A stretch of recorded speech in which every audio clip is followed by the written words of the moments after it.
Hello guys, this is Keval Patil. Welcomes you to the finite element analysis world. आज हम देखेंगे analysis of plane trusses. तो first thing, ये trusses होते क्या है? आपने 101% ट्रसेस देखे होंगे.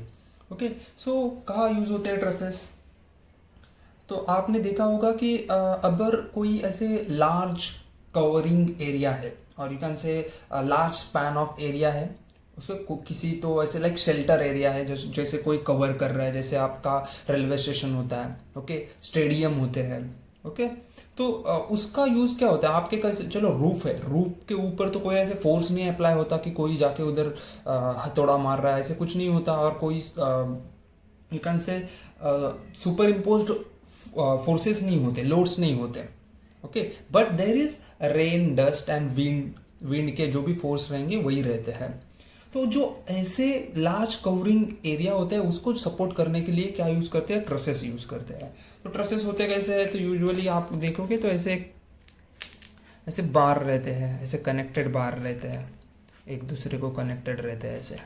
आपने देखा होगा, अगर ब्रिज एंड ऑल आपने नीचे से कभी देखे हैं तो आपको ऐसे मेंबर मिलेंगे ट्रसेस वाले. जैसे लार्ज कवरिंग एरिया होगा और लार्ज ऐसे कवर होगा तो यहाँ पर ऐसे स्ट्रक्चर यूज होता है. तो ये सिंपली बार रहते हैं, सो जो सिर्फ टेंशन एंड कॉम्प्रेशन लोड लेते हैं. बेंड नहीं है, बेंड नहीं होते कभी. टेंशन एंड कॉम्प्रेशन लेंगे, कॉम्प्रेस होगी या टेंशन लेंगे, उतने ही दो ही फोर्स लेते हैं, ओके. आपको यहाँ कहाँ मिल जाएंगे? ऑडिटोरियम में मिलेंगे. ऑडिटोरियम में ऊपर कभी देख लेना, okay. Cinema halls, then sports stadium, railway station, airport, even आप और आपको कहाँ मिलेंगे? लार्ज एरिया, कोई भी ऐसे ग्राउंड हो उसके ऊपर ऐसे कवर डाला हो, देखो आपको स्ट्रेसेस बिल्कुल मिलेंगे. जैसे आपका ये रहते हैं, जैसे रेलवे के ऊपर ऐसे ब्रिजेस ऑन ऑल रहते हैं, जो ब्रिजेस में भी आपको स्ट्रेसेस मिलेंगे, ओके. सो ये तो थ्योरी पार्ट है, मैं उसमें ज़्यादा नहीं जाऊँगा, ओके. हम डायरेक्ट चालू करते हैं कि हमें फी में क्या करना है. सो फर्स्ट थिंग इज हमें एलिमेंट मैट्रिक्स इक्वेशन लेना है. Element matrix equation is given by K, that is element stiffness matrix equation है. ये stiffness है, K is a stiffness, A is area, modulus of elasticity, length of the element. C square is nothing but cos theta square. CS is nothing but cos theta into sin theta. Okay, देखो ये थोड़ा सा complicated लग रहा है. अगर आपको ये आपको दिमाग में रखना है, आपको ये थोड़ा कॉम्प्लिकेटेड लगेगा, मैं इसको सिंपल बना देता हूँ. देखो इसको ऐसे 4 पार्ट में डिवाइड करो. कर दिया. अभी देखो ये इतना ही ध्यान में रखना है. सी स्क्वायर मतलब क्या है? Cos square theta into sine theta, cos theta into sine theta, sine theta square और sine square theta you can say. तो आपको क्या करना है? यही मैट्रिक्स उठा के यहाँ रखना है. देखो सेम है, C square C S S square. आपको क्या करना है? इसको कंप्लीटली नेगेटिव लेना है. मतलब ये सेम उठा के यहाँ रखना है, सिर्फ साइन नेगेटिव करना है, यहाँ उठा के यहाँ रखना है, ओके. तो आपको सिर्फ यही रैक में रखना है. C square C S. ये इधर गया नेगेटिव, ये इधर आया नेगेटिव, और यहाँ पर पॉजिटिव. मतलब ये दोनों सेम है, ये दोनों सेम है, ये पॉजिटिव है, नेगेटिव है, बाकी कुछ नहीं. ध्यान में रखने के लिए बहुत ईजी है, ओके. अगर आप आपका कौन सा बुक, बोरकर में अगर देखोगे तो आपको L square L M M square ये वाला मिलेगा. अगर आप यहाँ लगोगे तो नेगेटिव नेगेटिव हो जाएगा, ये नेगेटिव हो जाएगा, ये पॉजिटिव वैसे ही रहेगा. L square L M M square. Actually ये भी बराबर है, ये दूसरा मेथड है, ये एक मेथड है और ये एक दूसरा मेथड है. एक्चुअली मैं ये मेथड फॉलो नहीं करता क्योंकि ये थोड़ा कॉम्प्लिकेटेड है, टाइम कंज्यूमिंग है, ओके. आपको चाहिए तो आप ये मेथड यूज कर सकते हो. सेम ही है, ज़्यादा डिफरेंस नहीं है, बट स्टार्टिंग के जो स्टेप है वो थोड़े कॉम्प्लिकेटेड है. इसमें फर्स्ट 2-3 स्टेप हो गए, 2-3 नहीं, थोड़ा यू कैन से एक टेबल बनाना होता है और एक 2 एलिमेंट मैट्रिक्स इक्वेशन बनाना होता है. सो एलिमेंट मैट्रिक्स इक्वेशन बनाने के स्टेप बाद में जो स्टेप बनेंगे, बाद के जो स्टेप है वो सब सेम ही है. ये मेथड यूज करो और ये मेथड यूज करो, but this is little complicated and time consuming, okay. So ये एलिमेंट मैट्रिक्स इक्वेशन आपको याद में रखना है. आप क्या रखना है? ये के इधर आएगा into U is nothing but displacement matrix, okay. ये डिस्प्लेसमेंट मैट्रिक्स होगा is equal to P is a force और वेक्टर, और you can say vector matrix और force vector matrix you can say. तो ये फोर्स मैट्रिक्स रहेगा. तो हमें पता है force is nothing but stiffness into displacement, okay, now element stresses, element stresses के लिए आपको ये ध्यान में रखना है ई बाई एल, यहाँ से ए चला गया, E by L minus C minus S C plus S into U1 V1 U2 V2, या सिग्मा 1 लिया है, सिग्मा 2 हो गया तो U2 V2 U3 V3 जो भी रहेगा उसका जो भी डिस्प्लेसमेंट रहेंगे वो इधर आ जाएंगे, ये मैं बाद में आपको बताता हूँ। Support reaction, reaction is equal to stiffness matrix into displacement matrix, तो सेम है, देखो KU is equal to P है, इधर रिएक्शन इज इक्वल टू P है, सिर्फ आपको P के जगह पर R लिखना है। तो सपोर्ट रिएक्शन ये 2 पॉइंट है, मैं जब आपको सम लूंगा तब अच्छे से बता दूंगा, अभी आपको ध्यान में रखना है सिर्फ इतना, यही ध्यान में रखना है बस, बाकी कुछ नहीं है। हम डायरेक्टली प्रॉब्लम के ऊपर जंप करते हैं। Analyse the following truss completely for displacement, मतलब आपको डिस्प्लेसमेंट फाइंड करना है, स्ट्रेसेस फाइंड करना है, स्ट्रेसेस फाइंड करना है एंड रिएक्शंस फाइंड करना है। क्या क्या गिवन है, ई गिवन है 210 GPa एंड एरिया गिवन है, एरिया ऑफ ईच ट्रस, आपको पता है राउंड बार होते हैं सिंपल, ओके, तो एरिया ऑफ ईच पर, और आप स्क्वायर भी हो सकते हैं, 6 × 10⁻⁻⁴ मीटर स्क्वायर। तो ये ट्रस दिया हुआ है 1 2 3, मतलब आप बोल सकते हो यहाँ पर 2 एलिमेंट है, एक ए एलिमेंट है, एक ई एलिमेंट है, 2 ही एलिमेंट है यहाँ पर, ओके, और यू कैन से लाइक 2 बार है, एक बार ये हो गया, ये एक बार हो गया। आप देख रहे हो ये आपका फिक्स सपोर्ट है, ये फिक्स सपोर्ट है और ये रोलर सपोर्ट है, okay. What is meaning of roller support, roller support मतलब क्या है, ये अभी नीचे से फिक्स है, मतलब ये पॉइंट है वो नीचे नहीं जा सकता, लेकिन ये पॉइंट ये रोलर के साथ इधर उधर ऐसे घूम सकता है, ओके। रोलर सपोर्ट कहाँ यूज होता है, आपके जो ब्रिजेस होते हैं वहाँ यूज होता है, ओके। आपके 2 सपोर्ट होते हैं फिक्स सपोर्ट, आप ये ऐसे सपोर्ट बताते हो, एक ये हो गया सपोर्ट, और एक आप ऐसे बताते हो, ये आप सिंपली सपोर्ट बताते हो। एक्चुअली सिंपली सपोर्ट कैसे होता है, एक बाजू में फिक्स होता है, एक बाजू में फिक्स होता है और एक बाजू में रोलर सपोर्ट होता है, ओके। ये ऐसे रोलर सपोर्ट होता है, रोलर सपोर्ट होता है, एक बाजू में रोलर सपोर्ट होता है, ओके। तो इसका मतलब क्या है, तो रोलर सपोर्ट मतलब क्या है कि ये जो पॉइंट है वो फिक्स हो गया, ये अभी आगे पीछे नहीं होने वाला, लेकिन ये नीचे नहीं जाएगा, लेकिन ये आगे इस और इस डायरेक्शन में जा सकता है, ये आगे जा सकता है, पीछे भी आ सकता है, ओके। आपके जो ब्रिजेस होते हैं, अगर आप आपके जो छोटे छोटे ब्रिजेस रहते हैं जो हाईवे एंड ऑल पर होते हैं, उसमें ये रोलर सपोर्ट यूज होता है, ओके। नाउ चलो हम मूव करते हैं, हमें जो भी यूनिट दिया है हमें मिलीमीटर में लेने हैं, तो ये 210 GPa दिया है, जिगा मतलब 10⁻⁹, पास्कल मतलब क्या होता है, न्यूटन पर मीटर स्क्वायर होता है, लेकिन मिलीमीटर में चाहिए तो मैंने 10⁻6 इधर लिख दिया, इधर माइनस नहीं आएगा, इधर प्लस आएगा, 10⁻6 आएगा, ओके। न्यूटन पर मीटर स्क्वायर रहता है, मिलीमीटर में करना है, मीटर मतलब 10⁻3 हो गया, लेकिन इसका स्क्वायर है, मीटर का स्क्वायर है तो 10⁻6 का स्क्वायर मिलीमीटर हो गया, तो ये यहाँ से चला जाएगा, 10⁻3 रहेगा। एरिया 6 × 10⁻4 मीटर स्क्वायर दिया है, तो 6 × 10⁻4 वैसे आएगा, मीटर टू मिलीमीटर करना है तो 10⁻3 होगा, उसका स्क्वायर हो जाएगा 10⁻6, तो आप मुझे आ गया 600 mm²। आपको एग्जाम में ये डायग्राम फिर से नहीं निकालने, आपको सिर्फ सिंपल ऐसे डायग्राम निकालनी है, ओके। तो ये डायग्राम में क्या मेंशन करना है, तो आपको अभी ये जो पॉइंट है उसको नोड देने हैं, नोड नंबर देना है, तो ये नोड नंबर 1 दिया मैंने, इसको 2 दिया, इसको 3 दिया, ये नोड नंबर 1 बन गया, 2 बन गया, 3 बन गया, ये एलिमेंट 1 बन गया, ये एलिमेंट 2 बन गया। आपको जैसे नाम देने हैं, आप इसको 1 दे सकते हो, 2 दे सकते हो, 3 दे सकते हो, इसको एलिमेंट 1 दे सकते हो, 2 दे सकते हो, आपको जैसे देना है वैसे आप दे सकते हो। एलिमेंट मतलब क्या होते हैं, जो ट्रसेस के बाहर होते हैं उसको हम एलिमेंट बोलते हैं। तो element 1 lies between node 1 and node 2, element 2 lies between node 2 and node 3। अभी जो ये नोड 1 है, ओके, तो वो कहाँ डिस्प्लेस हो सकता है, तो वो एक्स डायरेक्शन में आगे और पीछे जा सकता है, वाई डायरेक्शन में ऊपर और नीचे आ सकता है, ओके। जस्ट इमेजिन करो, मैंने इसको फ्री बॉडी डायग्राम बनाया है, अभी ये नहीं ध्यान में रखना है, आपको फ्री बॉडी डायग्राम देखना है। ये जो पॉइंट है वो इधर जा सकता है, इधर जा सकता है, ऊपर जा सकता है, नीचे आ सकता है। तो U1 मतलब क्या होगा, जो एक्स डायरेक्शन में डिस्प्लेसमेंट है, आगे रहे, इधर गया तो पॉजिटिव, इधर आया तो नेगेटिव, ओके, तो इसको U1 बोलेंगे। V1 मतलब क्या, जो वाई डायरेक्शन में है, मतलब ऊपर गया तो पॉजिटिव, नीचे आया तो नेगेटिव, V1 हो जाएगा। वैसे ही U2 V2 U3 V3, U2 मतलब एक्स डायरेक्शन, V2 मतलब वाई डायरेक्शन, ओके। ये हर एक जितने भी आपके नोड रहेंगे उनको इतने डिस्प्लेसमेंट आ जाएंगे, तो आपको इनके वैल्यूज निकालने हैं, तो आपका पहला पॉइंट आ जाएगा डिस्प्लेसमेंट।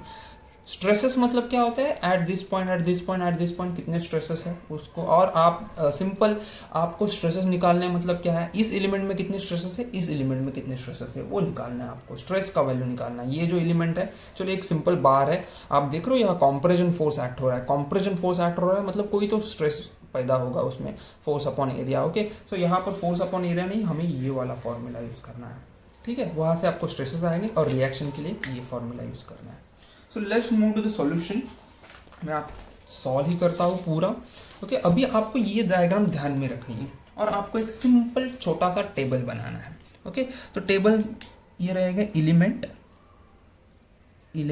ओके, मैं एक टेबल बना देता हूँ। फर्स्ट कॉलम रहेगा एलिमेंट, देन कॉलम रहेगा लेंथ, ओके, जो एलिमेंट की लेंथ रहेगी वो एल लिख देता हूँ मैं, then angle theta, then cos theta, then sine theta, and then cos theta sine theta, इनका मल्टीप्लिकेशन। ओके, तो ये आपको ऐसे टेबल बनाना है एक छोटा सा, मैंने अच्छा नहीं बनाया, आप अच्छे से बना दो, ठीक है।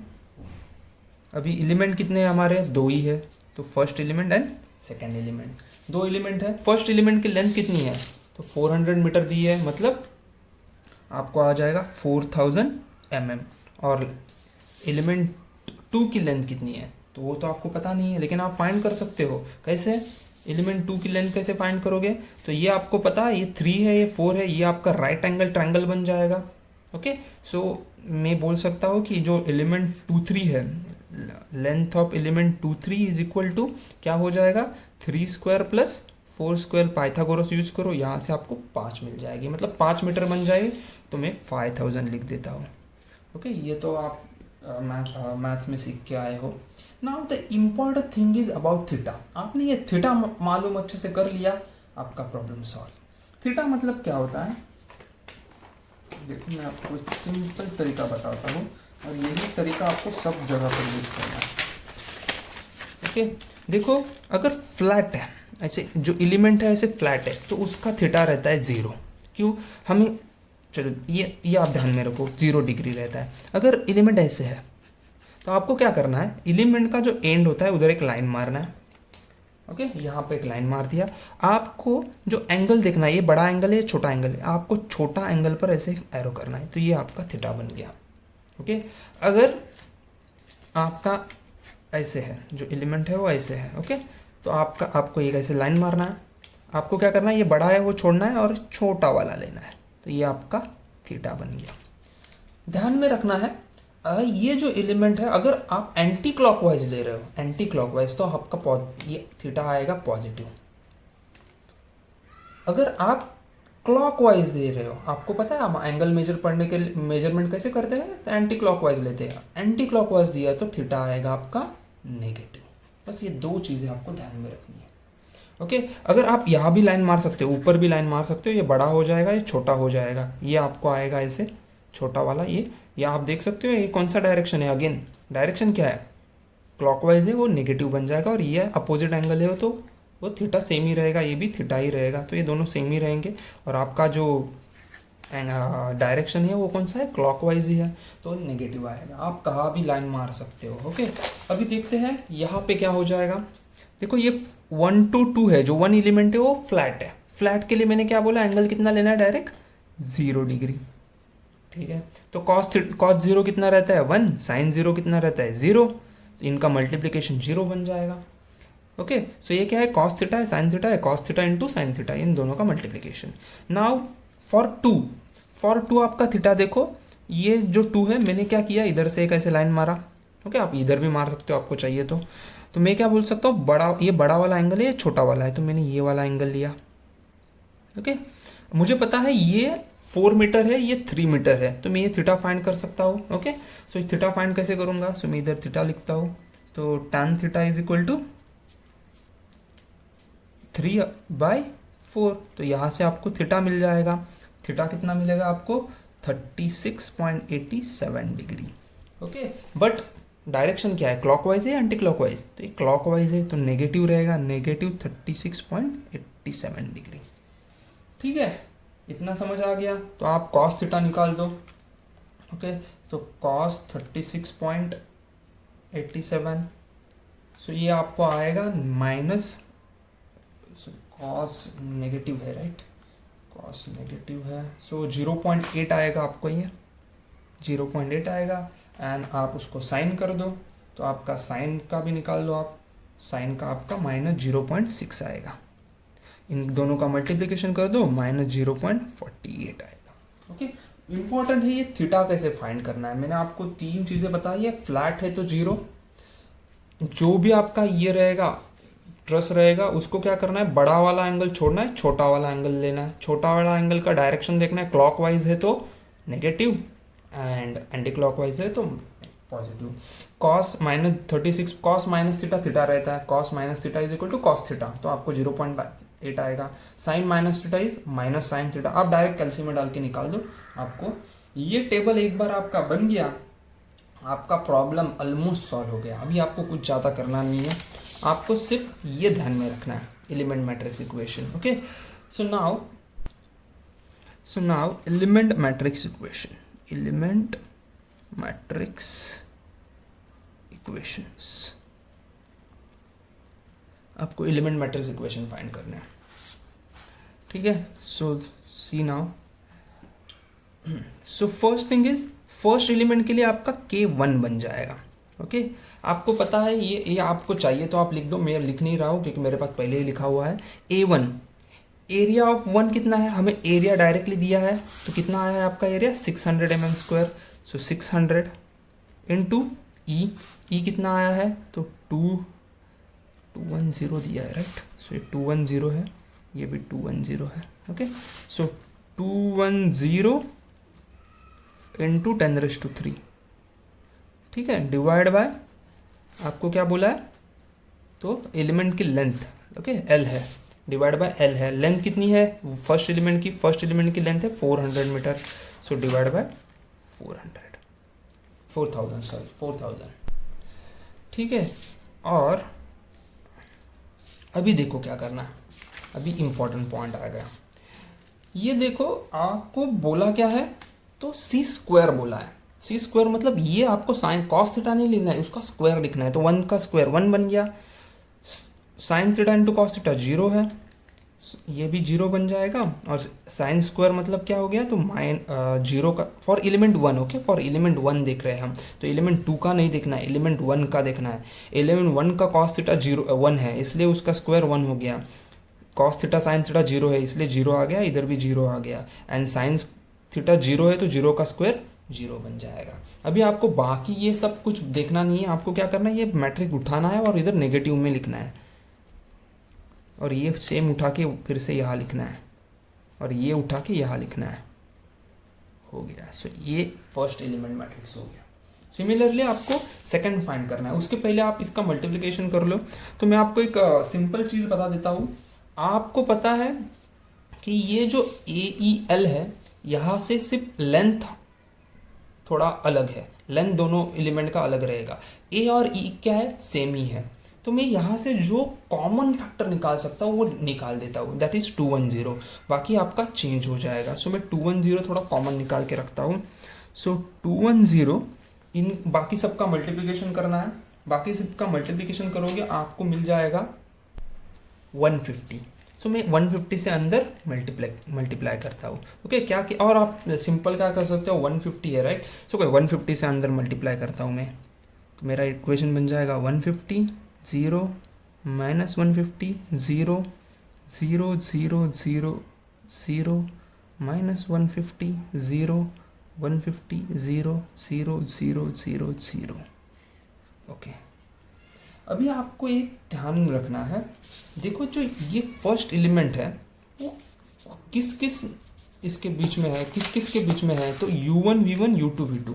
तो सिंपली आपको क्या रखना है, इधर एक छोटा सा आपको लिख के रखना है, u1 v1 u2 v2, ये आप सिर्फ लिख के रखो। ओके, u1 v1 यहाँ पे लिख के रखा तो भी चलेगा, यहाँ भी लिख के रखा तो भी चलेगा, u1 v1 u2 v2, ये बाद में हमें यूज़ में आएगा। ठीक है, मेरा पेन ख़त्म हो गया, मैं ब्लू पेन यूज़ करता हूँ। अभी आपको K2 फाइंड करना है। K2 क्या हो जाएगा, सेम AE/L, तो एरिया तो सेम है, ई भी सेम है, एल कितना है 5000 बराबर। अभी आपका ये थोड़ा चेंज हो जाएगा, आपको क्या करना है अभी कॉस थीटा स्क्वायर। अभी देखो कॉस थीटा कितना है तो 0.8, 0.8 का स्क्वायर क्या बन जाएगा तो 0.64। Sine theta into cos theta ये बन जाएगा -0.48, ये अगेन -0.48, ये साइन थीटा का स्क्वायर तो ये बन जाएगा 0.36, नेगेटिव है तो स्क्वायर बन जाएगा तो पॉजिटिव बन जाएगा। अभी आपको क्या करना है ये उठाना है और सेम इधर रखना है, ये इसका इधर नेगेटिव लिखना है तो -0.64 हो जाएगा, नेगेटिव नेगेटिव पॉजिटिव हो जाएगा, ये आपका अगेन पॉजिटिव हो जाएगा, ये आपका नेगेटिव हो जाएगा। ये सेप उठा के इधर रखो 0.64, 0.48, 0.48 एंड -0.36, ये उठा के इधर रखो 0.64 -0.48 -0.48 0.36। ठीक है, अभी देखना है तो मैं 210 में वैसे ही रखता हूँ, बाकी सबका मल्टीप्लिकेशन कर देता हूँ तो मेरा, और मल्टीप्लिकेशन करके अंदर मल्टीप्लाई कर देता हूँ। ठीक है,